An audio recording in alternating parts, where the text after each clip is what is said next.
Today we are going to be talking about microphones. So right from the beginning, microphones, if you see, they have evolved quite a lot. Now, as you can see here, this is the Shure SM58, one of the best microphones ever used. And I am actually shooting with my mobile phone, so you will also hear the sound coming from that. And what you can't see in the camera is a Samsung G-Track Pro. I will of course put a picture of it for you to see, which is a condenser microphone. Now, the idea of this video is to show you the differences in sound that each of these microphones make and which one should you use, because I've been using all the three kinds of microphones at home. Now I'm recording in my house. We live in India, तो यहाँ पे background noise काफ़ी ज़्यादा होता है. We don't have a dedicated studio setup, so we are susceptible to a lot of outside noise and interference. So what would be the ideal microphone to use, and do you really need a condenser microphone? What are the pros and cons of each?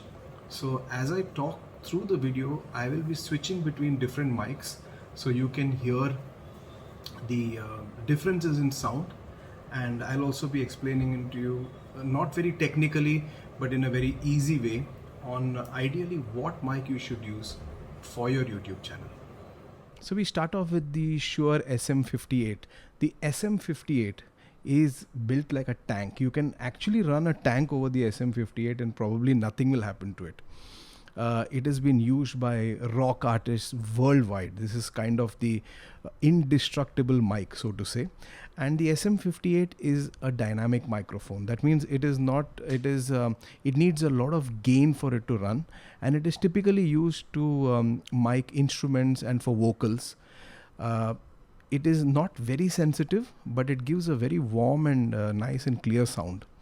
Price wise also, the SM58 is not very expensive. It is somewhere in the range of around 7 to 8,000 rupees, depending on where you buy it.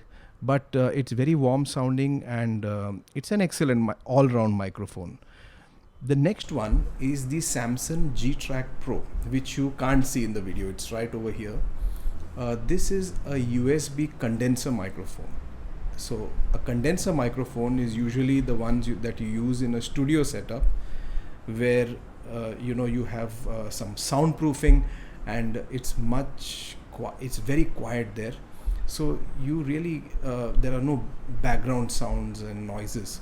So this kind of a setup is ideal to use a condenser mic, because condenser mics by nature are very, very sensitive.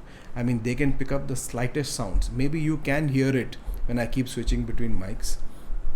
And they are used mainly for vocal performances, mainly in the studio. You can't really use it on a live stage, although there are some condenser mics that are also used live on stage.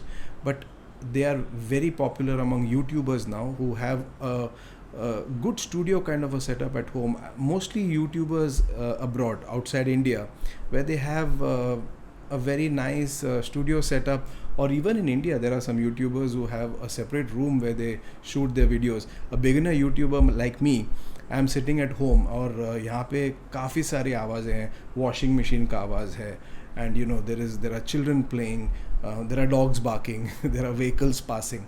So whatever you do, these kind of sounds are going to be there, and the condenser mic picks it up very, very, very, very sensitively. So if you are in that kind of an environment where you have a lot of noises, you can hear the noise now, a condenser mic may not be for you. Maybe if you have something like a closed room, it's better. But then ideally, I think the dynamic microphone makes more sense. Condenser mics are also a little more expensive. Well, they are quite expensive if you go to get a very good one. Starting from 10,000 upwards. There are some cheaper ones, of course, but the good condenser mics are quite expensive because they also sound great. But coming back to the point, if you have an environment where you have a lot of noise, and then a condenser mic you need to rethink about. Whereas a dynamic microphone may be ideal in such kind of a situation where you are, you have a lot of noise around, but still this blocks out a lot of the background noise.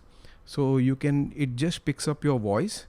The one disadvantage that it has is that you need a lot of power to drive it, at least more than a condenser mic.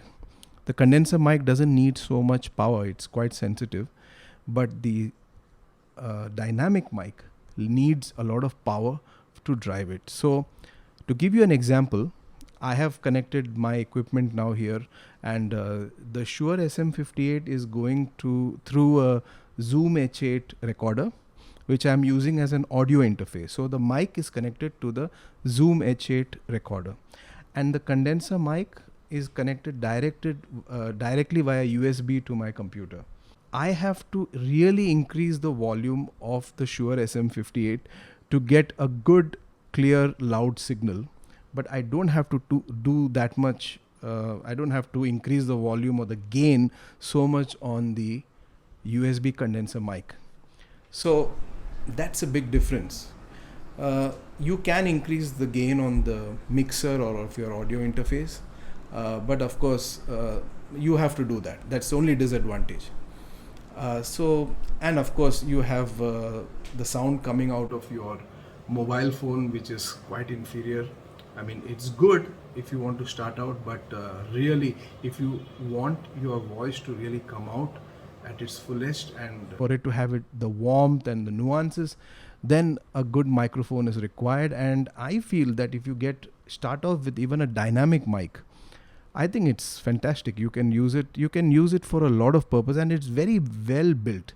If you see the build quality of it, it's built like a tank. That was a little bit of an overview of different microphones, and I hope that this video could help you make out the difference in sound of all the microphones, and this would probably help you to make a better buying decision. Or if you have any questions, please leave your comments, and do like and share my videos, and do subscribe to my channel so that I am motivated to make more videos like these for you. This is Sunny signing off. Take care, stay safe, and have a lovely day.